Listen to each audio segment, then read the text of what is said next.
Markets, Alistair MacLeod, de goldmoney.com. Usted predijo una depresión inflacionaria. ¿Cómo es posible? ¿Las depresiones no son siempre deflacionarias? Pues depende de lo que entienda usted por deflación. La deflación es, o debería ser, la disminución de la cantidad de dinero. Aunque claro, se utiliza también para definir una implosión, un desplome de la actividad empresarial, lo cual es una cosa muy diferente.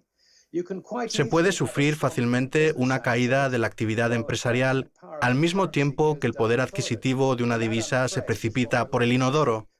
Y me temo que eso es lo que estamos a punto de presenciar, porque la respuesta de los bancos centrales a una economía en desaceleración, a una economía que amenaza con desplomarse debido al ciclo de crédito simultáneo a la guerra comercial entre China y Estados Unidos, la respuesta es imprimir, imprimir e imprimir. Una de las cosas que van a hacer al mismo tiempo es reducir los tipos de interés todo lo que puedan con el fin de inflar los precios de los activos y con el fin de inflar el valor de la deuda pública. Funcionará durante un tiempo, pero tarde o temprano la gente despertará y verá lo que está sucediendo en realidad con su dinero y no comprarán deuda pública al 1,5% a 10 años en el caso de Estados Unidos, o por menos, sea cual sea el porcentaje en Alemania. Dejarán de hacerlo y se darán cuenta de que la deuda pública es tan buena como la promesa del gobierno. Y cuando empiecen a dudar sobre esa promesa del gobierno, vamos a tener serios problemas. Bien, de hecho, eso suena a estanflación, ¿no? La estanflación es la desaceleración empresarial con un aumento de precios. Y esto suena a estanflación. Si no me equivoco, esto es lo mismo que ya vimos en la década de 1970. En aquel momento, el precio del petróleo se disparó por culpa del embargo, provocando un aumento de precios y una desaceleración de la actividad económica. Dígame, Alistair, ¿es una buena comparación? Bueno, es verdad que se podría llamar estanflación, pero si echamos la vista atrás, son las mismas condiciones que tenían en la República de Weimar por aquel entonces. Y eso es algo que debería preocuparnos. Por matizar un poco los términos, cada vez que hablamos, y esto se aplica a todas las conversaciones sobre inflación o deflación, estanflación, ¿cómo los define? ¿Es la cantidad de dinero que entra en el sistema? ¿Es el precio de las cosas al pasar por caja? Esta idea de inflación, o mejor, voy a lanzar otra idea, inflación frente a hiperinflación. La hiperinflación sucede cuando la confianza en una divisa se evapora, como sucedió en la República de Weimar.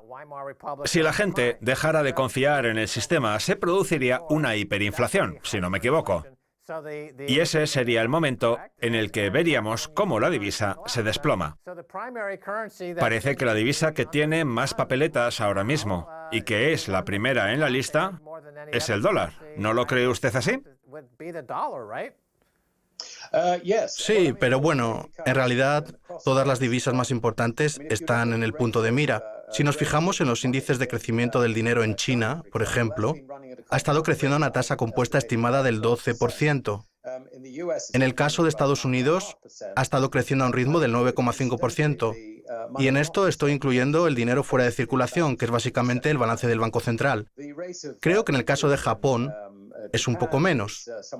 Su ritmo está alrededor del 4 o 5%, y en la eurozona se están moviendo en cifras muy similares.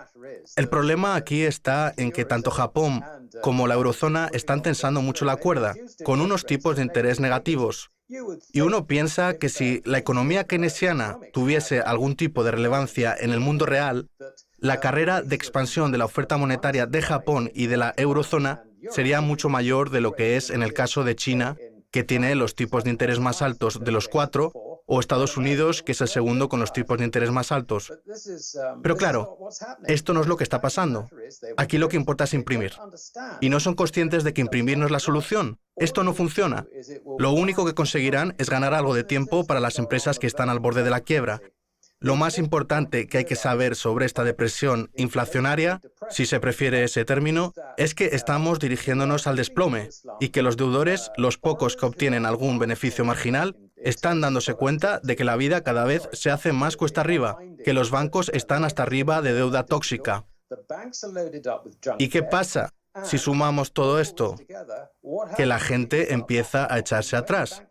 Y en el momento en que se empiecen a apartar de la deuda tóxica de los bancos, veremos un efecto dominó. Lo que está claro es que nos acercamos peligrosamente a este momento. Ha mencionado la República de Weimar. Interesante. Hablemos de Ray Dalio. Estoy seguro de que habrá leído mucho sobre él. Esta persona dirige el mayor fondo de inversión del mundo desde Connecticut. Es muy prolífico, invierte mucho en investigación. Dalio afirmó que estamos entrando en un periodo similar al de la República de Weimar y que el resultado será también similar al periodo del fascismo y el comunismo que se vivió durante los años 30. Aquí Ray está estableciendo una clara analogía entre la década de 1930 y la situación actual. ¿Usted qué opina? Sí, creo que es acertado comparar la economía actual con la de 1930, excepto por un detalle importante. A comienzos de la década de 1930 teníamos dinero duro en forma de oro. Los dólares que se utilizaban podían cambiarse por oro antes de 1933, así que era dinero duro, y por eso mismo los precios cayeron. Esta vez es diferente. Ante la más mínima amenaza de lo que el Banco Central llama deflación, lo único que se hace es imprimir más y más billetes. Al final, en la República de Weimar, nos encontramos en una situación muy delicada en la que no existe ningún apoyo al valor de la divisa, la misma divisa que utilizan como método de financiación del déficit del gobierno. Es la misma situación que está ocurriendo en Estados Unidos y cualquier otro país de la actualidad. El caso es que usar una divisa con ese propósito significa que estamos abocados a una situación de hiperinflación. Otra cosa que deberíamos tener en cuenta es que los pasivos del gobierno se están disparando. Quizá usted recuerde que en 2012 Lawrence Kotlikoff calculó el valor neto de los pasivos futuros del bienestar estadounidense, pensiones, asistencia sanitaria, etc. El valor era de 220 billones de dólares. Esa fue la estimación más alta de todas las que se hicieron. Pero es que si nos paramos a pensar en cómo se calcula esto, veremos que se hace según los tipos de interés corrientes. Si los tipos de interés caen a cero, esos pasivos futuros se convierten en infinitos. Creo que alguno que otro debería espabilar y entender la aritmética detrás de todo esto, porque la situación es delirante. De todas las cosas insultantes que Krugman intenta contarnos, una de las más increíbles, disparatadas y alejadas de la realidad es lo que dice de que los negocios que merecen la pena no están siendo desplazados por este dinero barato que financia a los bancos en lugar de dejarlo circular por la economía real. Personalmente me parece horrendo hacer un comentario así cuando, tanto desde su posición en el Reino Unido como la mía en Estados Unidos, lo único que vemos son bancos y empresas zombies alimentadas por este dinero barato, mientras que la capacidad productiva de la economía se reduce cada vez más. Las consecuencias políticas de la hiperinflación o de una pérdida real de poder adquisitivo con cierta divisa van a ser extremadamente inquietantes. Recordemos lo que sucedió en Europa durante los años 30. A lo mejor lo que tenemos que hacer es fijarnos más concretamente en lo que pasó en Alemania, o bien en lo que ocurrió en Estados Unidos. Muy bien, seguiremos hablando de ello en el siguiente programa. Muchas gracias por venir, Alistair. El placer es mío, Max. Esto ha sido todo por hoy.